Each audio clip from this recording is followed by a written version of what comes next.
नमस्कार। आप लोग सब थक गए होंगे।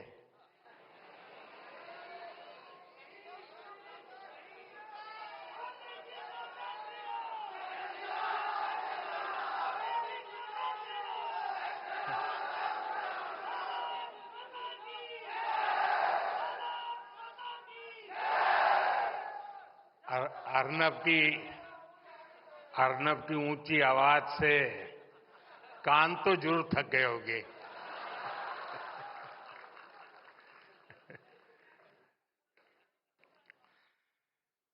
बैठिए अर्नब, अभी चुनाव का मौसम नहीं है।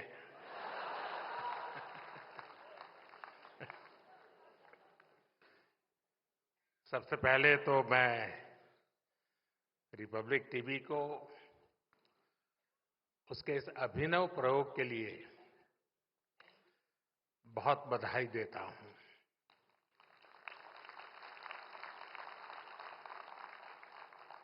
आप लोग युवाओं को ग्रासरूट लेवल पर इन्वॉल्व करके इतना बड़ा कंपटीशन कराकर यहां लाए हैं। जब देश का युवा नेशनल डिस्कोर्स में इन्वॉल्व होता है तो विचारों में नवीनता आती है। वो पूरे वातावरण में एक नई ऊर्जा भर देता है और यही ऊर्जा इस समय हम यहां महसूस भी कर रहे हैं।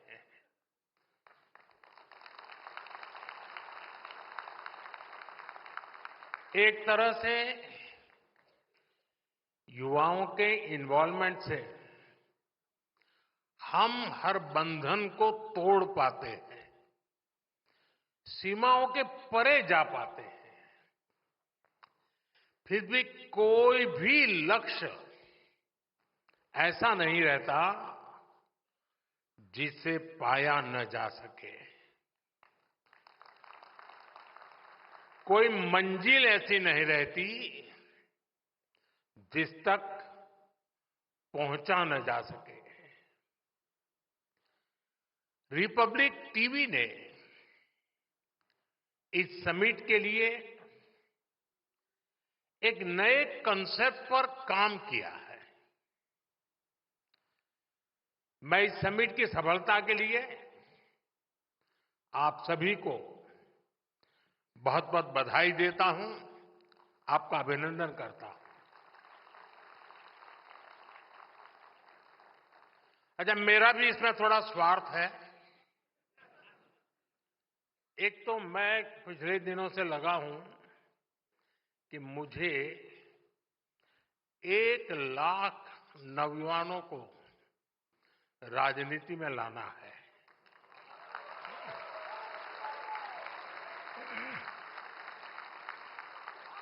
और वो 1 लाख ऐसे जो उनकी फैमिली में फर्स्ट टाइमर हो।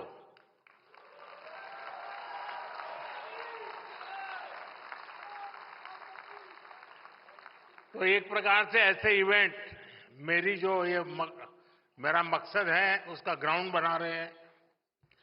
दूसरा मेरा व्यक्तिगत लाभ है। व्यक्तिगत लाभ ये है कि 29 में जो वोट करने जाएंगे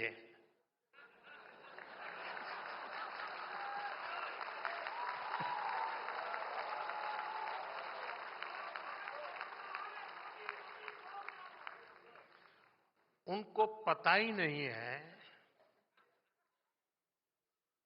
कि 2014 के पहले अखबारों की हेडलाइन क्या हुआ करती थी। उसे पता नहीं है 10-10, 12-12 लाख करोड़ के घोटाले होते थे। उसे पता नहीं है। और वो जब 29 में वोट करने जाएगा तो उसके सामने कंपैरिजन के लिए कुछ नहीं होगा।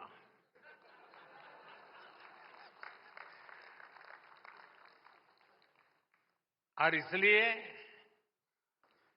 मुझे उस कसौटी से पार होना है और मुझे पक्का विश्वास है ये जो ग्राउंड बन रहा है ना, वो उस काम को पक्का कर देगा।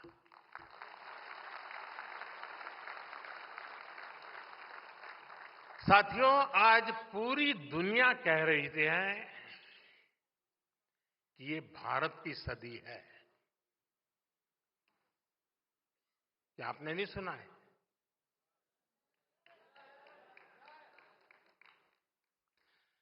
भारत की उपलब्धियों ने, भारत की सफलताओं ने पूरे विश्व में एक नई उम्मीद जगाई है। जिस भारत के बारे में कहा जाता था ये खुद भी डूबेगा और हमें भी ले डूबेगा, वो भारत आज दुनिया की ग्रोथ को ड्राइव कर रहा है।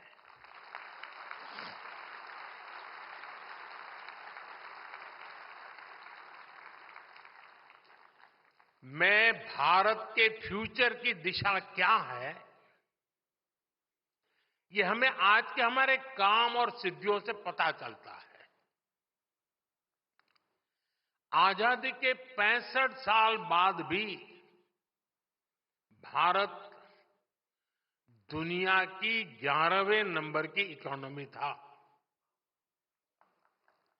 बीते दशक में हम दुनिया की 5वें नंबर की इकोनॉमी बने और अब उतनी ही तेजी से दुनिया की तीसरी सबसे बड़ी अर्थव्यवस्था बनने जा रहे हैं। साथियों, मैं आपको 18 साल पहले की भी याद दिलाता हूं। ये 18 साल का खास कारण है क्योंकि जो लोग 18 साल की उम्र के हुए हैं, जो पहली बार वोटर बन रहे हैं, उनको 18 साल के पहले का पता नहीं है, इसलिए मैंने वो आंकड़ा लिया है।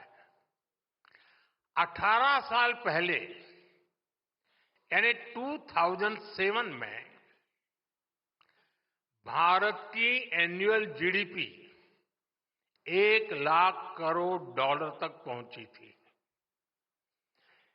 यानी आसान शब्दों में कहें तो ये वो समय था जब एक साल में भारत में 1 लाख करोड़ डॉलर की इकोनॉमिक एक्टिविटी होती थी। अब आज देखिए क्या हो रहा है। अब एक क्वार्टर में ही लगभग 1 लाख करोड़ डॉलर की इकोनॉमी एक्टिविटी हो रही है। इसका क्या मतलब हुआ? 18 साल पहले के भारत में साल भर में जितनी इकोनॉमिक एक्टिविटी हो रही थी उतनी अब सिर्फ 3 महीने में होने लगी है। ये दिखाता है कि आज का भारत कितनी तेजी से आगे बढ़ रहा है। मैं आपको कुछ उदाहरण दूंगा जो दिखाते हैं कि बीते एक दशक में कैसे बड़े बदलाव भी आए और नतीजे भी आए। बीते 10 सालों में हम 25 करोड़ लोगों को गरीबी से बाहर निकालने में सफल हुए हैं।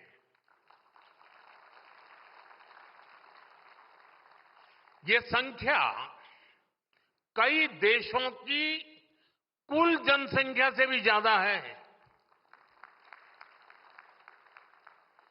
आप वो दौर भी याद करिए जब सरकार खुद स्वीकार करती थी, प्रधानमंत्री खुद कहते थे कि 1 रुपया भेजते थे तो 15 पैसा गरीब तक पहुंचता था। वो 85 पैसा कौन पंजा खा जाता था।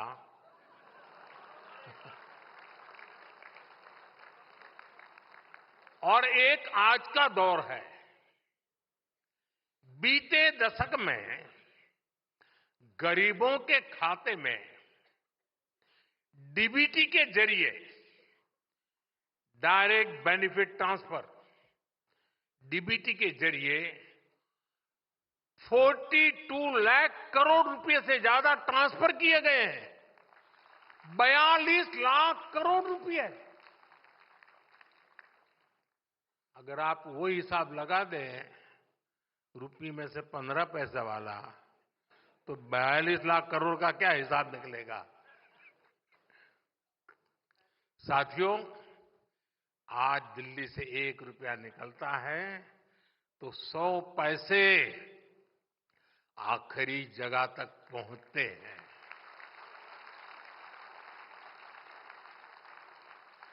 साथियों, 10 साल पहले सोलर एनर्जी के मामले में भारत दुनिया में कहीं गिनती नहीं होती थी। लेकिन आज भारत सोलर एनर्जी कैपेसिटी के मामले में दुनिया के टॉप 5 कंट्रीज में से है। हमने सोलर एनर्जी कैपेसिटी को 30 गुना बढ़ाया है। सोलर मॉड्यूल मैन्युफैक्चरिंग में भी 30 गुना वृद्धि हुई है। 10 साल पहले तो हम होली की पिचकारी भी, बच्चों के खिलौने भी विदेशों से मंगाते थे। आज हमारे टॉयज एक्सपोर्ट्स 3 गुना हो चुके हैं। 10 साल पहले तक हम अपनी सेना के लिए राइफल तक विदेशों से इंपोर्ट करते थे और बीते 10 वर्षों में हमारा डिफेंस एक्सपोर्ट 20 गुना बढ़ गया है। साथियों, इन 10 वर्षों में हम दुनिया के दूसरे सबसे बड़े स्टील प्रोड्यूसर हैं, दुनिया के दूसरे सबसे बड़े मोबाइल फोन मैन्युफैक्चरर है और दुनिया का तीसरा सबसे बड़ा स्टार्टअप इकोसिस्टम बने हैं। इन्हीं 10 सालों में हमने इंफ्रास्ट्रक्चर पर अपने कैपिटल एक्सपेंडिचर को 5 गुना बढ़ाया है। देश में एयरपोर्ट की संख्या 2 गुनी हो गई है। इन 10 सालों में ही देश में ऑपरेशनल एम्स की संख्या 3 गुना हो गई है और इन्हीं 10 सालों में मेडिकल कॉलेजों और मेडिकल सीट्स की संख्या भी करीब करीब 2 गुनी हो गई है। साथियों, आज के भारत का मिजाज कुछ और ही है। आज का भारत बड़ा सोचता है, बड़े टारगेट तय करता है और आज का भारत बड़े नतीजे ला करके दिखाता है। और ये इसलिए हो रहा है क्योंकि देश की सोच बदल गई है। भारत बड़ी एस्पिरेशन के साथ आगे बढ़ रहा है। पहले हमारी सोच ये बन गई थी, चलता है, होता है, अरे चलने दो यार, जो करेगा करेगा, अपन अपना चला लो। पहले सोच कितनी छोटी हो गई थी। मैं इसका एक उदाहरण देता हूं। एक समय था, अगर कहीं सूखा हो जाए, सूखाग्रस्त इलाका हो, तो लोग, उस समय कांग्रेस का शासन हुआ करता था, तो मेमोरेंडम देते थे गांव के लोग और क्या मांग करते थे कि साहब अकाल होता रहता है, तो इस समय अकाल के समय अकाल के राहत के काम, रिलीफ के वर्क शुरू हो जाए, गड्ढे खोदेंगे, मिट्टी उठाएंगे, दूसरे गड्ढे में भर देंगे। यही मांग किया करते थे लोग। कोई कहता था, क्या मांग करता था कि साहब मेरे इलाके में एक हैंडपंप लगवा दो ना, पानी के लिए हैंडपंप की मांग करते थे। कभी कभी सांसद क्या मांग करते थे, गैस सिलेंडर इसको जरा दिल लीजिए ना। सांसद ये काम करते थे, उनको 25 कूपन मिला करती थी और उस 25 कूपन को पार्लियामेंट का मेंबर अपने पूरे क्षेत्र में गैस सिलेंडर के लिए ऑब्लाइज करने के लिए उपयोग करता था। एक साल में एक एमपी 25 सिलेंडर, और ये सारा 2014 तक था। एमपी क्या मांग करते थे, साहब ये जो ट्रेन जा रही है ना, मेरे इलाके में एक स्टॉपेज दे देना। स्टॉपेज की मांग हो रही थी। ये सारी बातें मैं 2014 के पहले की कर रहा हूं, बहुत पुरानी नहीं कर रहा हूं।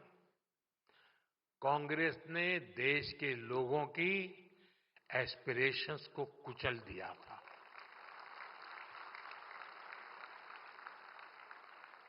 इसलिए देश के लोगों ने उम्मीद लगानी भी छोड़ दी थी।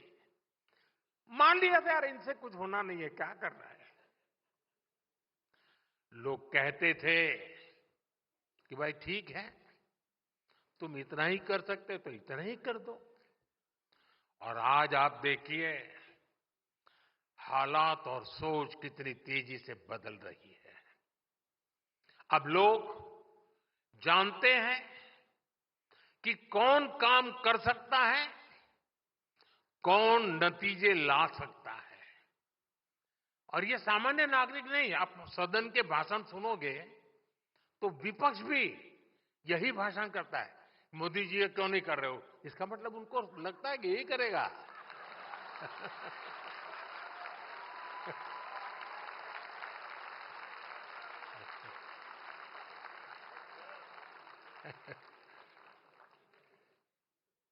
साथियों, आज जो एस्पिरेशंस हैं उसका प्रतिबिंब उनकी बातों में झलकता है। कहने का तरीका बदल गया। अब लोगों की डिमांड क्या आती है,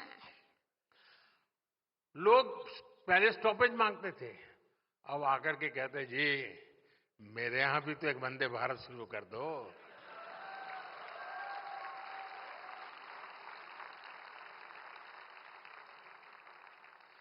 अभी मैं कुछ समय पहले कुवैत गया था, तो मैं वहां लेबर कैंप में, नॉर्मली मैं बाहर जाता हूं तो अपने देशवासी जहां काम करते हैं मैं उनके पास जाने का प्रयास करता हूं।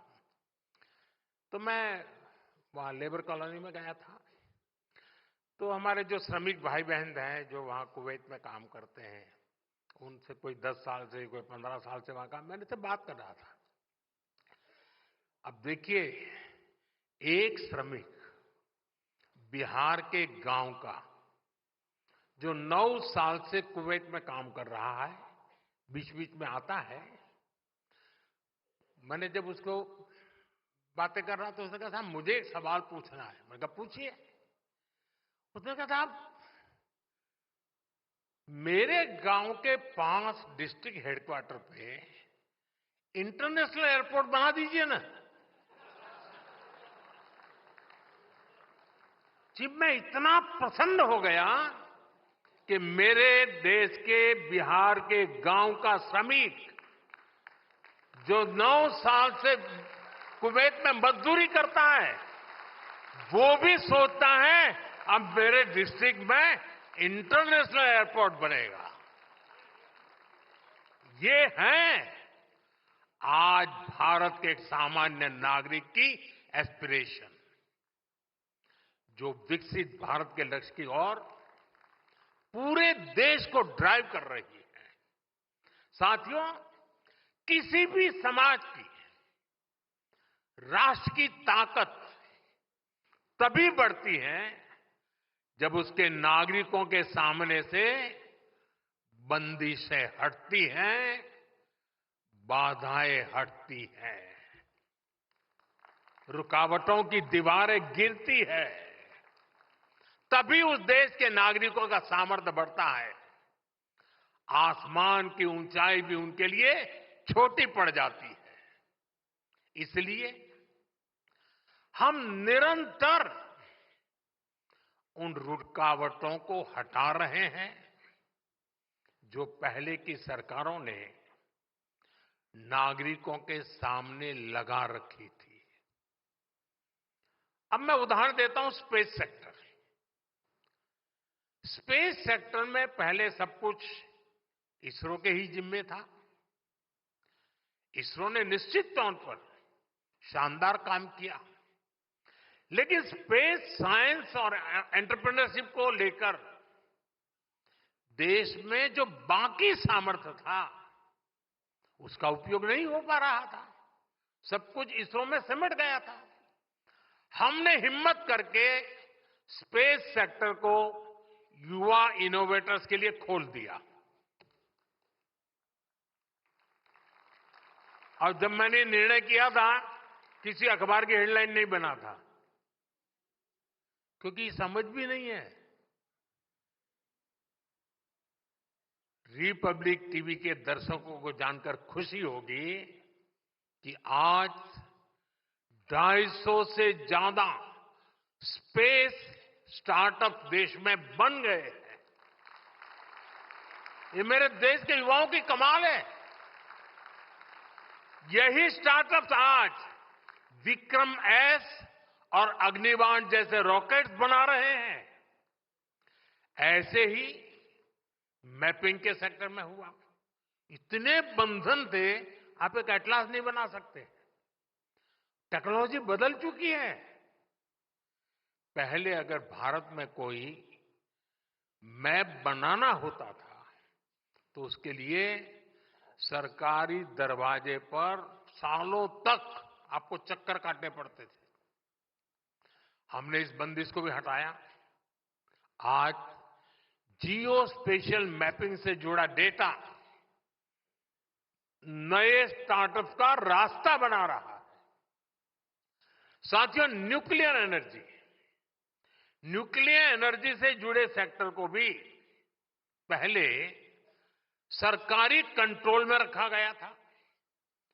बंदिशें थी, बंधन थे,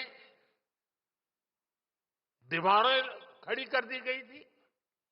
अब इस साल के बजट में सरकार ने इसको भी प्राइवेट सेक्टर के लिए ओपन करने की घोषणा की है।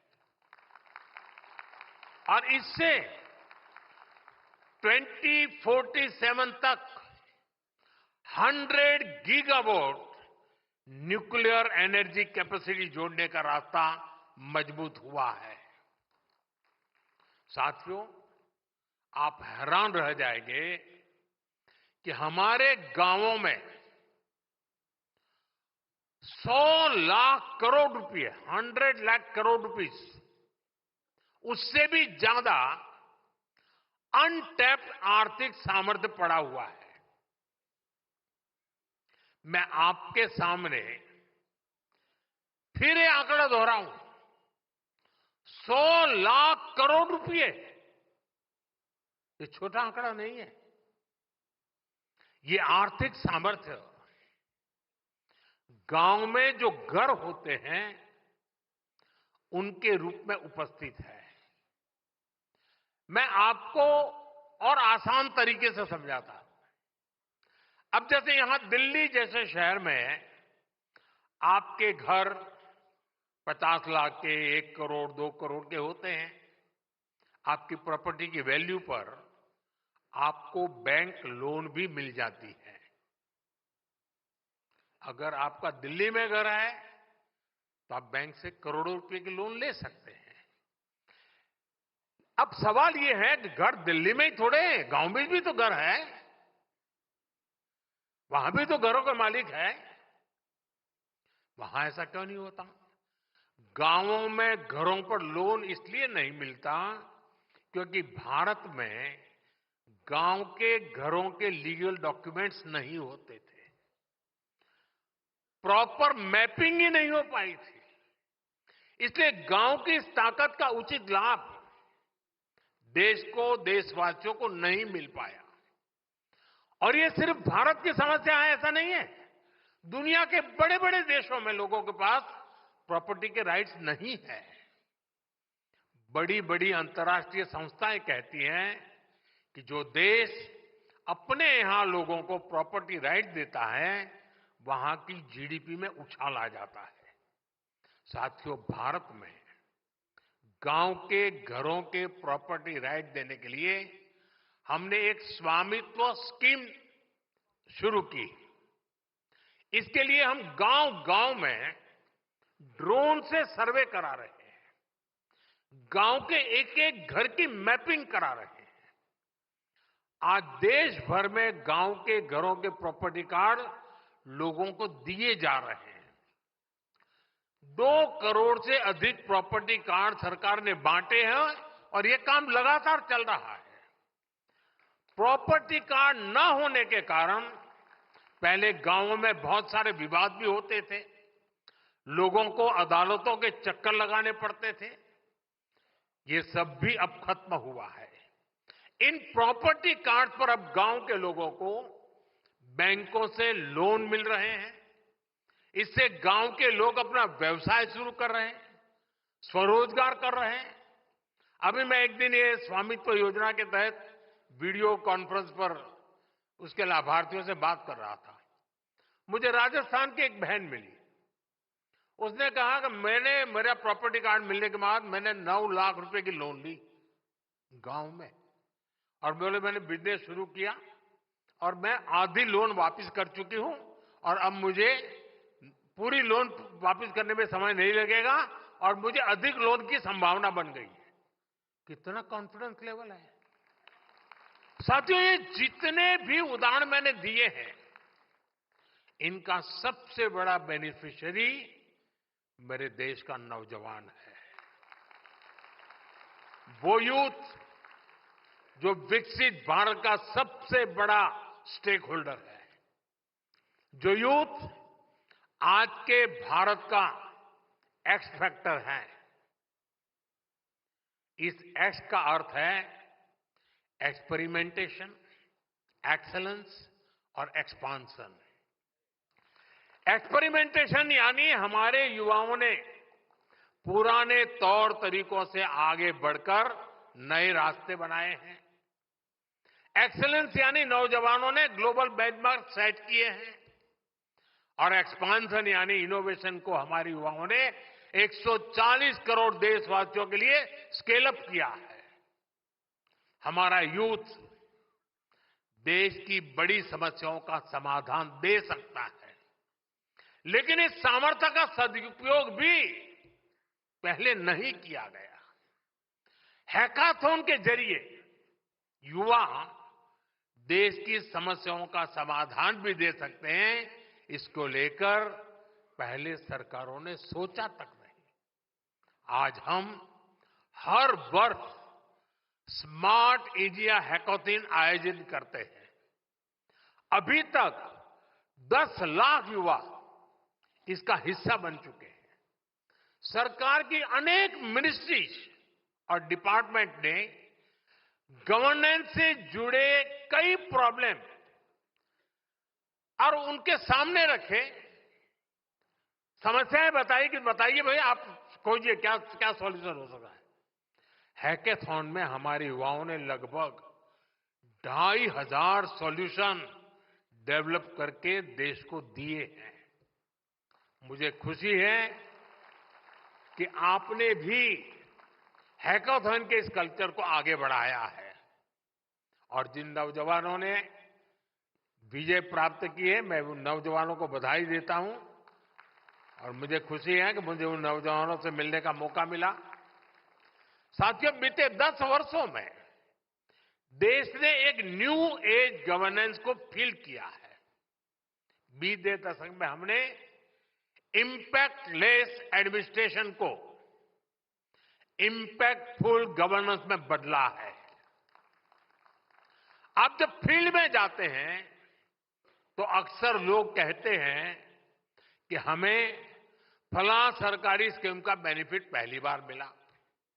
ऐसा नहीं है कि वो सरकारी स्कीम पहले नहीं थी, स्कीम्स पहले भी थी, लेकिन इस लेवल की लास्ट माइल डिलीवरी पहली बार सुनिश्चित हो रही है।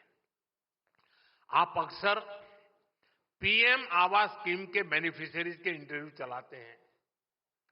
पहले कागज पर गरीबों के मकान सैंक्शन होते थे, आज हम जमीन पर गरीबों के घर बनाते हैं। पहले मकान बनाने की पूरी प्रक्रिया गवर्नमेंट ड्रिवन होती थी। कैसा मकान बनेगा, कौन सा सामान लगेगा, ये सरकार ही तय करती थी। हमने इसको ओनर ड्रिवन बनाया। सरकार लाभार्थी के अकाउंट में पैसा डालती है, बाकी कैसा घर बनेगा ये लाभार्थी खुद डिसाइड करता है। और घर के डिजाइन के लिए भी हमने देश भर में कंपटीशन किया, घरों के मॉडल सामने रखे, डिजाइन के लिए भी लोगों को जोड़ा, जनभागीदार से चीजें तय की। इससे घरों की क्वालिटी भी अच्छी हुई है और घर तेज गति से कंप्लीट भी होने लगे हैं।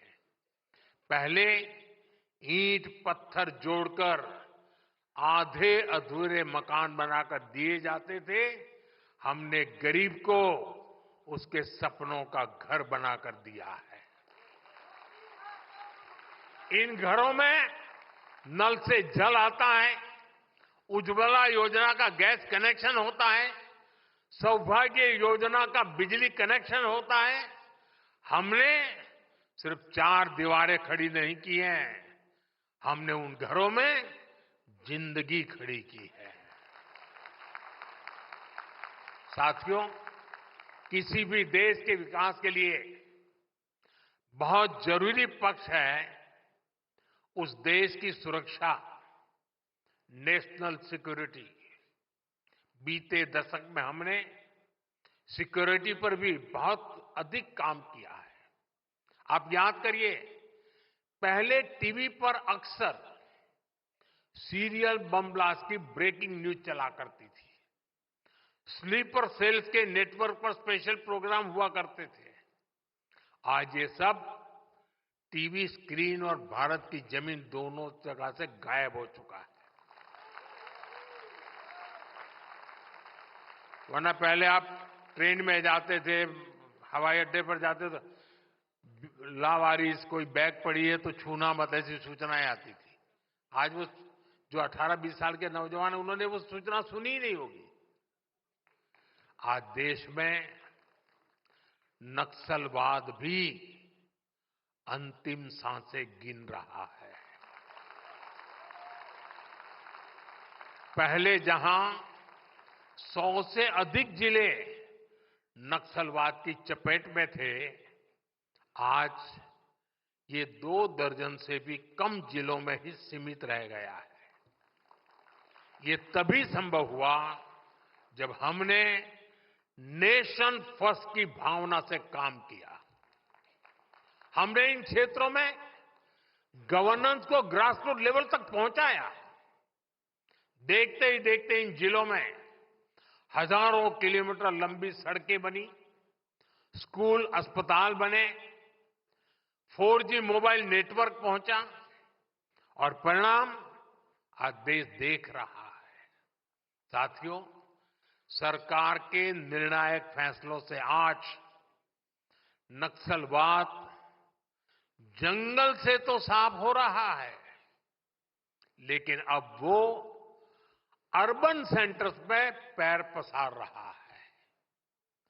अर्बन नक्सलियों ने अपना जाल इतनी तेजी से फैलाया है कि जो राजनीतिक दल अर्बन नक्सल के विरोधी थे, जिनकी विचारधारा कभी गांधी जी से प्रेरित थी, जो भारत की जड़ों से जुड़ी थी, ऐसे राजनीतिक दलों में आज अर्बन नक्सल पैठ जमा चुके हैं।